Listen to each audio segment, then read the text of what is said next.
मित्रों, मैं अमरीश कुमार श्रीवास्तव नवचेतना YouTube channel में आपका हार्दिक स्वागत करता हूं। आज अपन कांग्रेस नेता शशि थरूर जी के लिए बात करेंगे।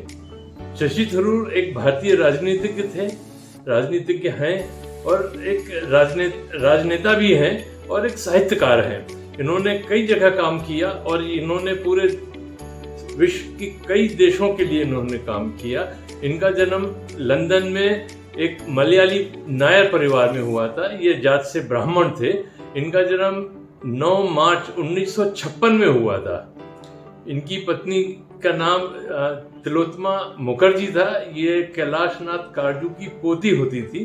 बाद में इनका तलाक हो गया और ये अलग अलग हो गए। ये भी एक पत्रकार थी और आज भी ये पत्रकारिता कर रही हैं। इनसे 2 पुत्र थे।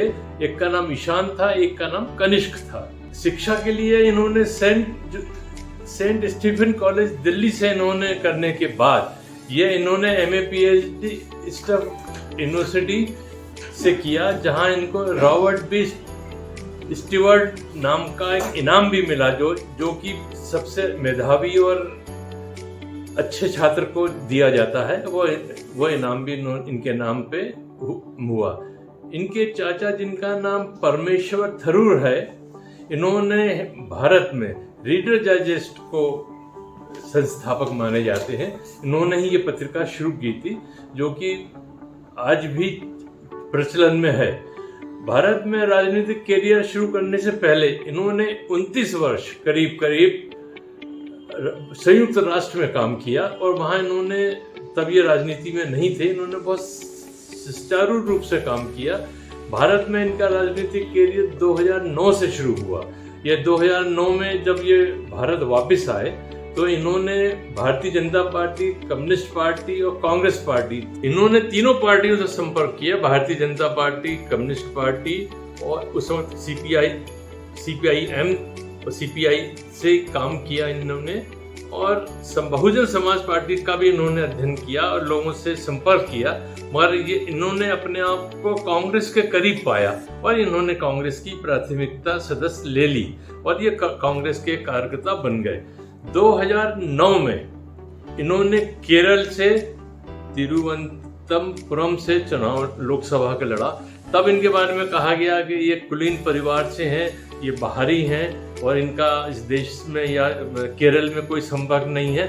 मगर इसके बावजूद भी इन्होंने अपने प्रतिद्वंदियों को करीब 1 लाख वोट से हराया। इनके खिलाफ Bahujan Samaj party, communist party और BJP तीनों ने चुनाव लड़ा। इन्होंने 1 लाख मतों से अपना पहला चुनाव इन्होंने जीता और अपने आप को राजनीति में इन्होंने स्थापित कर लिया। 2013 में सोशल मीडिया पे इनके सबसे ज्यादा फॉलोअर थे। हिंदुस्तान में जितने भी राजनीतिज्ञ हैं, इनके सबसे ज्यादा फॉलोअर इनके थे। इसके बाद 2014 में ये जो नंबर 1 पे थे वो नरेंद्र मोदी पहुंच गए थे। 2014 में भी इन्होंने चुनाव लड़ा, तिरुवनंतपुरम से चुनाव लड़ा और ये विजयी हुए। इसके बाद इन्होंने दूसरा विवाह किया। दूसरा विवाह इन्होंने संयुक्त राष्ट्र में कार्यरत कनाडाई महिला से शादी की, जिसका नाम क्रिस्टा गिल्स था, और इसके साथ भी इनका ज़्यादा संपर्क नहीं हो पाया, ज़्यादा समय इनके निभा नहीं पाए और इनका तलाक हो गया। वो आज भी वहीं काम कर रही हैं और ये अपना इंडिया में वापस आ गए थे। उसके बाद 2010 में इन्होंने अपने पैतृक मकान में तीसरा विवाह किया। इन्होंने सुनंदा पुष्कर से इन्होंने विधिवत भारतीय रीति रिवाज से, इनके कस्टम के हिसाब से, इनकी रीति रिवाज के हिसाब से इन्होंने तीसरा विवाह किया, मगर वो भी ज़्यादा समय तक चल नहीं पाया। 17 जनवरी 2014 में चाणक्यपुरी के लीला होटल में किसी दवाई का ज़्यादा डोज ले लेने के कारण सुनंदा जी का देहांत हो गया। उस देहांत के बाद भी इनके ऊपर कई आरोप लगे, मगर आखिरी में इनको क्लीन चिट दी गई और ये हर आरोपों से बरी हो गए। इन्होंने केंद्रीय मंत्रिमंडल में भी काम किया और इन्होंने कई विभागों में सुचारू रूप से काम किया।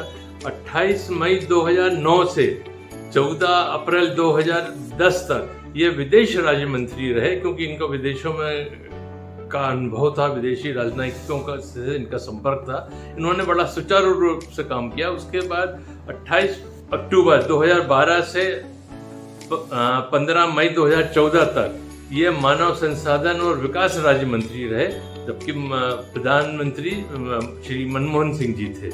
ये 2007 तक संयुक्त राष्ट्र के अधिकारी थे, मगर एक चुनाव हार जाने के कारण इन्होंने वो संयुक्त राष्ट्र का छोड़ दिया था। अभी वर्तमान में कांग्रेस के संगठन के अध्यक्ष, भारतीय राष्ट्रीय कांग्रेस के संगठन के अध्यक्ष के चुनाव है, जिसमें उन्होंने एक नामांतरण अपना भी फॉर्म भरा है। इन दो लोगों के बीच में ये चुनाव है। इसमें भी इनके साथ एक विवाद हुआ। इन्होंने जो भारत का नक्शा बनाया, जो इन्होंने अपना घोषणा पत्र में भारत का नक्शा डाला, उसमें जम्मू कश्मीर और अरुणाचल प्रदेश का कुछ भाग काट दिया, जिसके कारण बीजेपी ने, भारतीय जनता पार्टी ने बहुत विवाद किया, इनके ऊपर बहुत आरोप लगाए और कांग्रेस को भी उसमें लपेटा। ये ऐसे सहृदय इंसान थे, इन्होंने तुरंत गलती मानी, माफ़ी मांगी, सार्वजनिक माफ़ी मांगी और नक्शे को उन्होंने बदल दिया।